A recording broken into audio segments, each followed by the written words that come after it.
Bitta mani gapimdan keyin butun O'zbekiston erkaklari to'rtta xotirli bo'lib, qo'shiq xotirli bo'lib, xotinlariga xiyonat qilib ketganda ayollar men bilan urushyapti. Onginglarni ishlatsanglar-chi, erkagiga ona bo'lganinglardan keyin yurib ketadi-da.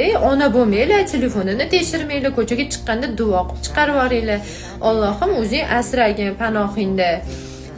Yomon ko'zlardan, yomon insonlardan, har xil fahsh narsalardan asragin desanglar bo'lmaydimi? Yo'q, sizlar vech qilasizlar. Erkakga miyada svoboda berib qo'ysanglar, men sizga ishonaman. Qayerda bo'lsangiz ham menga vafodor bo'lishingizga, farzandlarimizni rizqini birovlarga tashamasliginglarga deb aytsanglar bo'ladi. Yo'q, unaqa demaysizlar. Sizlar vech bolangga bermay yedirasan, u yoq bu yoq deganinglardan keyin, конечно, farishta omin deydi.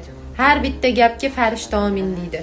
Ko'chaga chiqarayotganda chiroyli niyat bilan chiqarsanglar, chiroyli inson bo'lib qaytib keladi. O'zinglarni ham, например, ko'tinglarchib ketadi-yu, kimga yasoqsan, ketyapsan ko'chaga, unaqa kiyib olding desa, menga ishonmaysizmi deysizlar-yu. Sizlar ham eringlarga ishonmaysizlar-da. O'shaning uchun shunaqa qilasizlar. Erkakga ona kerak emas, yetadi, onasi bor uni. Unga ayol kerak, ojiza kerak. Bilmasanglar, o'qib kurslarda o'rganinglar. Hada bunaqa qilib men bilan urushasizlar, u bilan urushasizlar. Uylanaman degan erkak meni gapimsiz ham uylanib oladi.